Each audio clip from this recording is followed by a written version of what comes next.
তেলেংগানাতো চলিছে ইণ্ডিয়াৰ যাদু নিৰ্বাচনৰ পূৰ্বে কংগ্ৰেছৰ যোগদান 2 বিধায়কৰ বিজেপিৰ গোপন মিত্ৰতা কৰি সংকটত বিআৰএছ বিজেপি বিআৰএছৰ বিৰুদ্ধে ওলাই আহিল তেলেংগানাৰ জনতা ক্ৰমাৎ আকৰ্ষণীয় হৈ পৰিছে তেলেংগানা বিধানসভাৰ নিৰ্বাচনৰ দিন ঘোষণা হোৱাৰ পিছতে ৰাজ্যখনৰ ৰাজনীতিয়ে লৈছে নতুন মূৰ একেৰাহে দুবাৰকৈ শাসনৰ গাদীত থকা মুখ্যমন্ত্ৰী কে চন্দ্ৰশেখৰ ৰাও নেতৃত্বাধীন বিআৰএছৰ বিৰুদ্ধে এবাৰ সৰব হৈ পৰিছে তেলেংগানাৰ জনতা উল্লেখ্য যে দেশৰ ৰাজনীতিত সম্প্ৰতি অকলশৰীয়া হৈ পৰিছে বিআৰএছ বিৰোধী শিবিৰৰ উমহতীয়া মঞ্চ ইণ্ডিয়া অথবা বিজেপি নেতৃত্বাধীন এনডিএ কোনো এটা পক্ষতে আনুষ্ঠানিকভাৱে যোগদান কৰা নাই তেলেংগানাৰ শাসকীয় দলটোৱে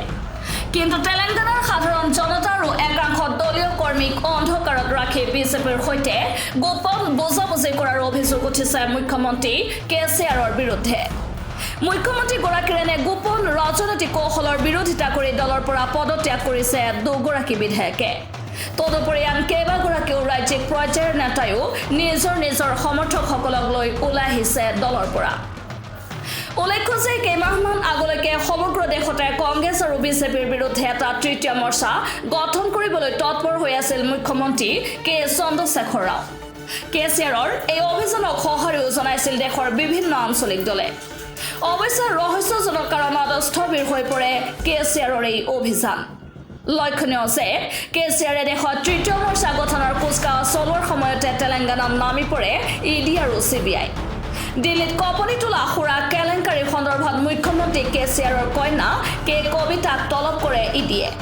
ইতিমধ্যে কেইবাবাৰো ইডিৰ জেৰাৰ সন্মুখীন হৈছে মুখ্যমন্ত্ৰীৰ জীয়ৰী কে কবিতা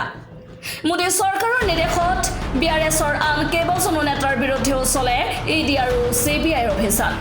পৰৱৰ্তী সময়ত বিজেপিৰ বিৰুদ্ধে দেশৰ 28টা দলে ঐক্যবদ্ধ হৈ ইণ্ডিয়া গঠন কৰাৰ সময়তে মঞ্চলৈ আমন্ত্ৰণ জনোৱা হৈছিল কেচিআৰৰ নেতৃত্বাধীন বিআৰএছকো অৱশ্যে বিৰোধীৰ শিবিৰত চামিল নহল কেচিআৰৰ দলটো ইয়াৰ বিপৰীতে চিবিআই আৰু ইডিৰ অভিযানৰ পৰা হাত সাৰিবলৈ মোদীৰ সৈতে গোপন বুজাবুজি কৰাৰ অভিযোগ উঠে মুখ্যমন্ত্ৰী কেচিআৰৰ বিৰুদ্ধে এই সন্দৰ্ভত কংগ্ৰেছ নেতা ৰাহুল গান্ধীয়ে দিছিল স্পষ্ট ইংগিত বিআৰএছ অৰ্থাৎ ভাৰত ৰাষ্ট্ৰ সমিতিক বিজেপিৰ ৰিষ্টেদাৰ সমিতি বুলি অভিহিত কৰি মোদী আৰু কেচিআৰৰ মাজত হোৱা গোপন বুজাবুজি উদঙাই দিছিল ৰাহুল গান্ধীয়ে আকৌ এবাৰ শুনক राहुल गांधी के विस्फोरक मंतव्य तेलंगाना के युवाओं को एक और बात समझनी चाहिए जो केसीआर जी ने भ्रष्टाचार किया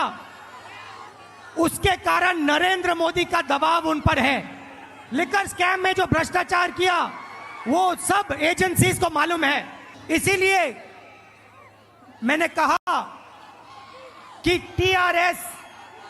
बीजेपी की बी टीम है और उन्होंने ये बात मान ली और अपना नाम बदल दिया बीआरएस का मतलब बीजेपी रिश्तेदार समिति और इनको हम यहां से हरा के दिखाएंगे মুখ্যমন্ত্ৰী আৰু মোদীৰ মাজত গোপন বুজাবুজি হোৱাৰ কথা ৰাজহুৱা হোৱাৰ পিছতেই দুভাগত বিভক্ত হৈ পৰে বিআৰএছৰ কৰ্মীসকল ইয়াৰ লগে লগে দলটোত উঠে পদত্যাগৰ জোৱাৰ জানিব পৰা মতে মুখ্যমন্ত্ৰীৰ বিৰুদ্ধে ক্ষোভ প্ৰকাশ কৰি দল ত্যাগ কৰা এইসকল নেতাই কংগ্ৰেছ দলত যোগদান কৰিব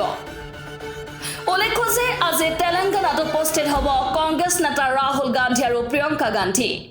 দুই শীৰ্ষ কংগ্ৰেছৰ আগমনক লৈ ইতিমধ্যেই ব্যাপক প্ৰচাৰ চলাইছে তেলেংগানা কংগ্ৰেছে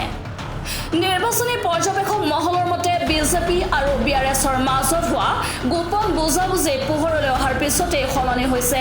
ৰাজ্যখনৰ নিৰ্বাচনী সমীকৰণ দুই দলৰ এই গোপন মিত্ৰতাই কংগ্ৰেছ দলকে লাভান্বিত কৰিব বুলিও মন্তব্য কৰিছে একাংশ নিৰ্বাচনী পৰ্যবেক্ষকে তদুপৰি বিভিন্ন চৰকাৰী অথবা বেচৰকাৰী সংস্থাই চলোৱা প্ৰাক নিৰ্বাচনী সমীক্ষাটো এইবাৰ তেলেংগানাত কংগ্ৰেছে চৰকাৰ গঠন কৰিব বুলি ইংগিত দিয়া হৈছে উল্লেখ্য যে অহা 30 নৱেম্বৰত অনুষ্ঠিত হ'ব তেলেংগানা বিধানসভাৰ নিৰ্বাচন আনহাতে ফলাফল ঘোষণা কৰা হ'ব 3 ডিচেম্বৰত news desk report NV live petrol ডিজেলৰ অত্যাধিক মূল্য বৃদ্ধিয়ে জোৰা কৰিছে নেকি আপোনাক তেন্তে পলম কিয় লৈ আহক আপোনাৰ সুলভ মূল্যৰ ইলেক্ট্ৰিক বাহন আকৰ্ষণীয় ডিজাইন অত্যাধিক প্ৰযুক্তি মেক ইন ইণ্ডিয়াৰ নতুন আৱিষ্কাৰ অৰিজিন স্কুটি। মাত্ৰ প্ৰায় 10 পইচাৰ খৰচতে 1 কিলোমিটাৰ চলিব এই বাহন। শ্ব'ৰুম ডিলাৰ বা চাব ডিলাৰৰ বাবে যোগাযোগ কৰক। অসমৰ যিকোনো স্থানতে আপুনি আৰম্ভ কৰিব পাৰে আপোনাৰ ব্যৱসায়। শীঘ্ৰেই যোগাযোগ কৰক 9395746698 নম্বৰত।